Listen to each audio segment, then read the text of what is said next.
안녕하세요. 더 나은 삶입니다. 1997년 12월 3일은 대한민국의 국가부도의 날로 기록됩니다. 국제통화기금으로부터 긴급자금을 받기로 합의한 날이죠. 당시 코스피 지수는 3분의 1 토막이 납니다. 공포가 불어닥쳤고 손절매가 기승을 부립니다. 결국 다음해 6월 코스피 지수는 1987년 이후 최저점인 280포인트까지 추락합니다. 많은 투자자들은 공포와 손실 회피 성향의 심리가 크게 작동하며 더 하락하기 전에 손절하자는 분위기가 형성되었고 주식시장은 끝없이 추락했습니다. 책 앞으로 3년 투자의 미래에서는 당시를 돌이켜보면 1997년에서 1998년은 위기이기도 했지만 큰 기회였다고 말합니다. 결과론적인 이야기일 수 있죠. 그러나 시장은 기대감으로 과열되고 위기감에 급속도로 냉각되어 본질 가치를 왜곡하곤 합니다. 1998년 당시 삼성전자의 주가는 650원이었습니다. 2019년 10월 현재 삼성전자 주식은 5만원 정도의 시세를 형성하니 그때 사서 가만히 보유하면 80배의 수익을 낼 수 있는 기회였습니다. IMF 관리체제가 시작되자 한국의 금융기관과 기업들은 뼈아픈 구조조정을 감행합니다. 금융제도를 개선하고 회계 투명성을 높이는 등 한 단계 도약할 준비를 마쳤죠. 1998년 280포인트까지 내려앉았던 코스피 지수는 10년 후 2008년에는 2000포인트를 달성했으며 2018년에는 2607포인트까지 치솟습니다. 안타까운 것은 대부분의 한국인들이 경제 위기로 인한 피해만 봤을 뿐 위기 극복과 구조조정 이후 우리나라가 한 단계 도약하는 과정에서 투자의 과실을 맛보지 못했다는 것인데요. 대부분의 투자 성과는 외국인 투자자의 몫이었습니다. 대표적인 예로 거론되는 게 바로 론스타 먹튀 사건이지요. 미국 사모펀드 론스타는 2003년 외환은행 지분을 1조 3천억 원이라는 헐값에 매입했고 배당과 지분 매각을 통해 총 6조 8천억 원을 벌었습니다. 우리나라의 위기를 이용해 큰돈을 벌어들였다는 점이 씁쓸하지만 그들은 잠재된 기회를 파악하고 이익을 실현하는데 탁월한 능력을 보였다는 사실은 부인할 수 없습니다. 책의 저자 김영익 서강대 교수와 강흥보 메이크잇 대표는 다가오는 3년, 즉 2020년에서 2022년 사이에 글로벌 경제 위기가 대두될 것이고 이때가 부의 패러다임을 바꾸는 중요한 시기라고 말하는데요. 사실 이 책뿐만 아니라 다양한 국내외 경제 전문가들은 현재 전 세계적으로 과도한 부채가 쌓여있는 상황을 보면서 글로벌 경제 위기가 오고 있다는 진단을 내놓는 경우가 많습니다. 부채가 자산 가격을 끌어올렸기에 부채가 축소되는 과정이 오면 자산 가격은 당연히 수축될 수밖에 없습니다. 그렇다면 어쩌다 전 세계가 빚더미에 앉게 되었을까요? 이를 알기 위해서는 10년 전인 2008년으로 거슬러 올라가야 합니다. 다들 알다시피 2008년 미국에서는 서브프라임 모기지 사태로 경제 위기를 겪습니다. 이를 극복하고자 미국은 금리를 0% 가까이로 내리고 양적 완화라고 불리는 머니 프린팅을 실시하죠. 경제가 초토화된 것은 미국만이 아니었습니다. 일본도 그랬고 유럽도 그랬기에 기축 통화를 보유했던 선진국들은 금리를 내리고 양적 완화를 시행합니다. 시중에 풀려난 돈들은 자산시장으로 흘러들어가 주식 및 부동산 가격을 높였으며 성장이 한창 중이던 신흥국으로도 흘러갑니다. 이런 자금의 흐름은 선진국 주식시장을 끌어올렸으며 신흥국의 기업부채 또는 가계부채를 크게 증가시킵니다. 대표적인 예가 중국의 기업부채이고 한국의 가계부채입니다. 중국의 성장은 바로 이 기업부채가 이끌었다고 해도 과언이 아니며 한국의 부동산 가격은 가계부채가 이끌었다고 볼 수 있습니다. 그렇게 빚은 경제를 성장시켰으며 자산 가격을 올리면서 경제의 확장 국면을 가져갔습니다. 그러나 위기의 조짐이 보이기 시작합니다. 경제가 허약한 나라부터 부채에 의한 성장의 한계가 서서히 드러나고 있는데요. 쉽게 말하자면 부채를 감당할 만큼의 실제 경제 성장이 받쳐주지 않았을 때 부채는 경제를 더욱 옥죄게 마련입니다. 100억 원을 벌 것이라 해서 70억 원을 빌려줬는데 실제로 50억 원밖에 못 벌 것 같다 그러면 돈 빌려준 사람은 돈을 회수할 걱정부터 하게 되겠죠.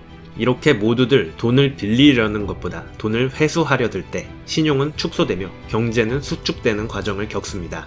2018년 브라질, 터키, 남아공의 경제 위기 역시 과도한 부채의 늪에 빠져 발생한 측면이 크죠.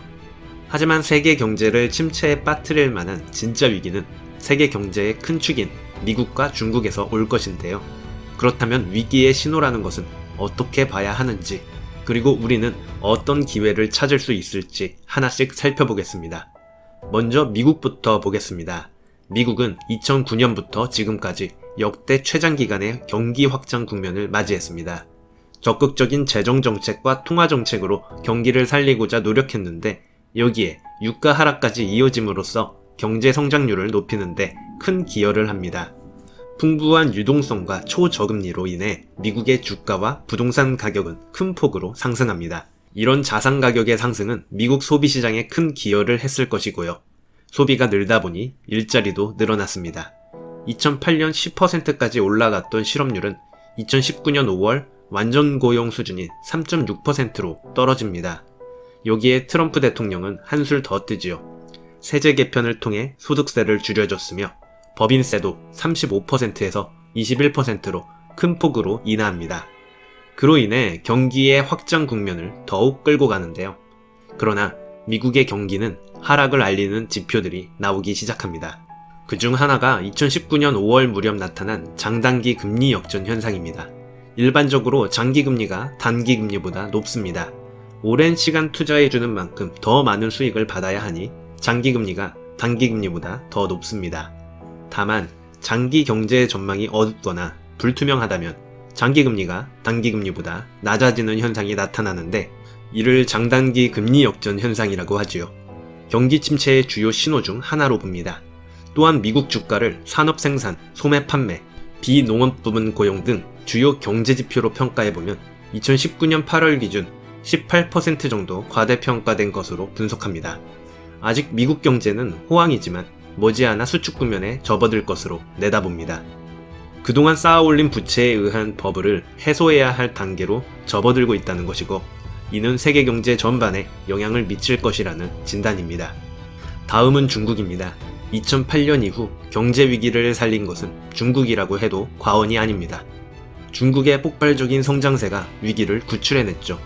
하지만 중국 경제 성장을 뜯어보면 지나친 고정 투자 중심의 성장이라는 것입니다. 쉽게 말하면 땅을 파고 건물을 짓고 기계 설비를 들이는 식의 투자로 경제 성장을 이끌었다는 의미입니다.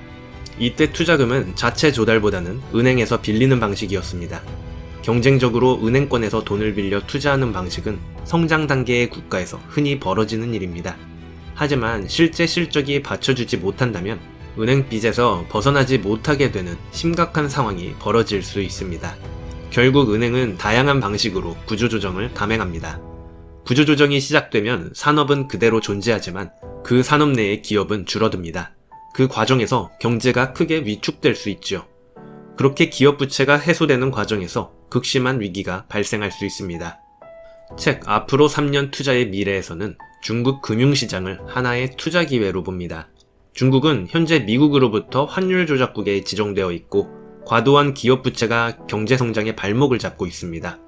미국은 중국을 향해 금융 개방을 계속 압박하고 있는데, 중국은 결국 문을 열 수밖에 없고 개방을 계기로 구조조정을 본격화하고 부정부채를 줄이고 회계제도를 투명하게 하여 경제체질을 개선하면 본격적인 상승세에 올라탈 가능성이 있다는 것입니다. 마치 IMF를 겪은 이후 우리나라의 모습을 연상케 합니다. 중국의 금융시장이 개방된다면 월스트리트 미국 자본이 제일 선봉대에 서서 중국 금융시장에 진출할 것입니다. 중국이 사회주의 체제를 유지한다고 해서 시장을 통제할 수는 없습니다. 세계 경제사에서 정치체제나 정부의 의도에 따라 장기적으로 시장을 움직여온 사례는 찾을 수 없다고 말합니다. 중국의 구조조정은 시장의 거대한 요구입니다. 따라서 중국은 필연적으로 구조조정을 거칠 것입니다. 그리고 그 시기가 새로운 기회일 수 있다는 것이죠. 이번 영상에서는 미국과 중국의 경제를 살펴보고 앞으로 3년간의 투자 전략을 알아보았는데요.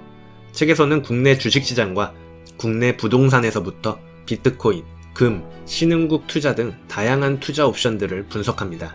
어떤 투자 수단이 유리하고 불리할지를 거시경제 전문가의 견해와 기술적 분석 전문가의 시선에서 다양하게 바라봅니다.